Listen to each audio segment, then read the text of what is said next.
Udah. Bismillahirrahmanirrahim. Assalamualaikum warahmatullahi wabarakatuh. Perkenalkan, kami dari kelompok 8 yang beranggota dengan Fitra Muhammad Rizky dan saya Riansa. Kelompok 8 ini dimana kita akan menjelaskan tentang paradigma penelitian kualitatif. Langsung saja kita ke pembahasannya. Yang pertama, definisi paradigma penelitian kualitatif. Penelitian pada hakikatnya adalah sebuah upaya untuk mencari kebenaran atau untuk menemukan kebenaran atas suatu kebenaran, bahkan membenarkan suatu kebenaran. Penelitian sendiri didefinisikan Hillway sebagai metode studi dengan melalui proses penyelidikan yang hati-hati terhadap suatu permasalahan yang ditunjukkan guna menemukan solusi yang tepat untuk memecahkan masalah tersebut. Selanjutnya, menurut para ahli,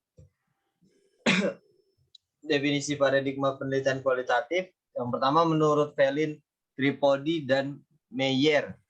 Di sini dia mendefinisikan bahwa penelitian sebagai suatu cara sistematis untuk meningkatkan, memodifikasi, dan meningkatkan pengetahuan, yang mana pengetahuan ini nantinya dapat disampaikan dan diuji oleh peneliti lain atau peneliti selanjutnya. Yang kedua, ada yang bernama Bogedan dan Bigland. Di sini dia mendefinisikan bahwa kumpulan longgar dari sejumlah asumsi yang dipegang bersama konsep atau proposisi yang mengarahkan cara berpikir dan penelitian. Selanjutnya ada lagi menurut para ahli yaitu Kuhn, di mana dia mendefinisikan bahwa paradigma adalah cara mengetahui realitas sosial yang dikonstruksi oleh mode of thought atau mode of inquiry tertentu yang kemudian menghasilkan mode of knowing yang spesifik.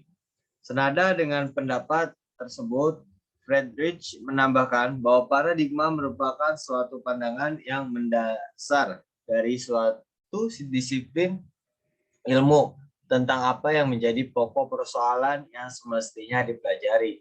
Adapun yang keempat, menurut George Ritzer, dia menyatakan bahwa paradigma sebagai pandangan yang mendasar dari para ilmuwan tentang apa yang menjadi pokok persoalan yang semestinya dipelajari oleh salah satu cabang atau disiplin ilmu pengetahuan. Selanjutnya, paradigma kualitatif. Paradigma kualitatif meyakini bahwa dalam suatu sistem kemasyarakatan terdapat suatu ikatan yang menimbulkan keteraturan. Keteraturan ini terjadi secara alamiah. Oleh karenanya, tugas seorang peneliti sosial adalah mencari dan menemukan keteraturan tertentu. Paradigma kualitatif percaya bahwa manusia yang menentukan perilaku dirinya dan peristiwa sosial yang terjadi. Paradigma kualitatif meyakini bahwa dalam suatu sistem kemasyarakatan terdapat suatu ikatan yang menimbulkan keteraturan. Keteraturan ini terjadi secara alamiah. Oleh karenanya, tugas seorang peneliti sosial adalah mencari dan menemukan keteraturan itu.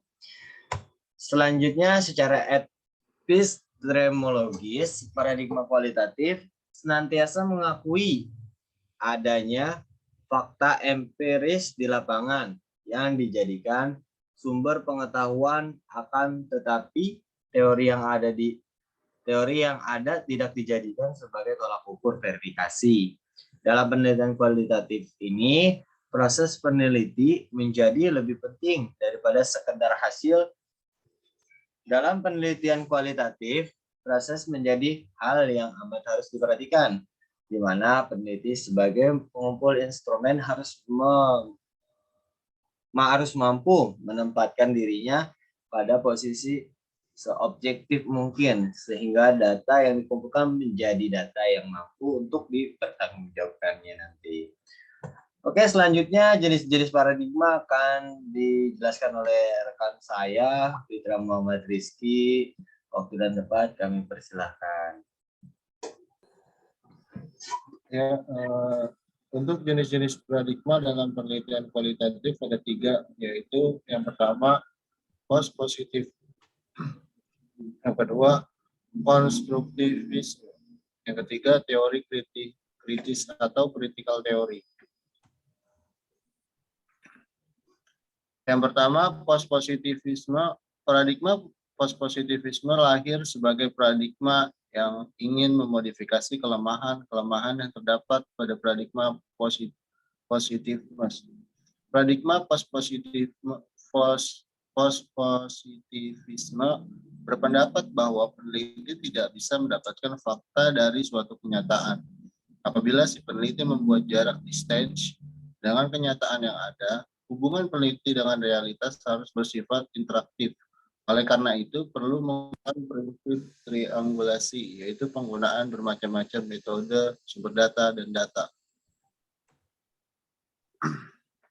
Yang kedua, jenis konstruktivisme. Paradigma konstruktivisme ini memandang bahwa kenyataan itu hasil konstruksi atau bentukan dari manusia itu sendiri.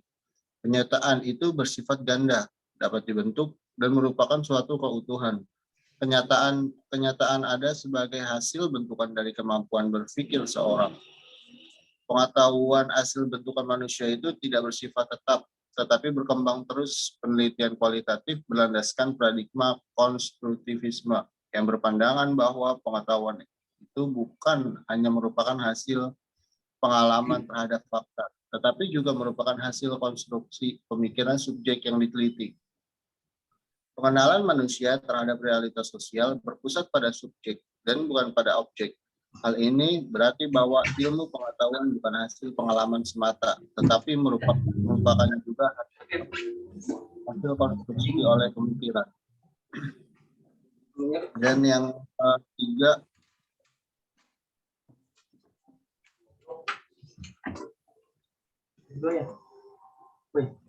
teori kritis atau critical theory.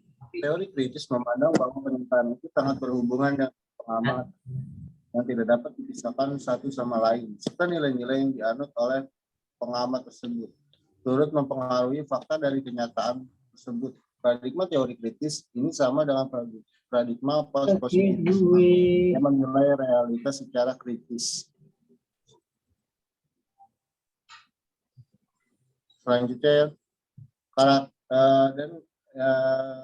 Selanjutnya, karakteristik umum penelitian kualitatif. Dari hasil penelitian pustaka yang dilakukan Mereong atas hasil dari mesintesakan pendapatnya Bogdan, ada 11 karakteristik penelitian kualitatif, yaitu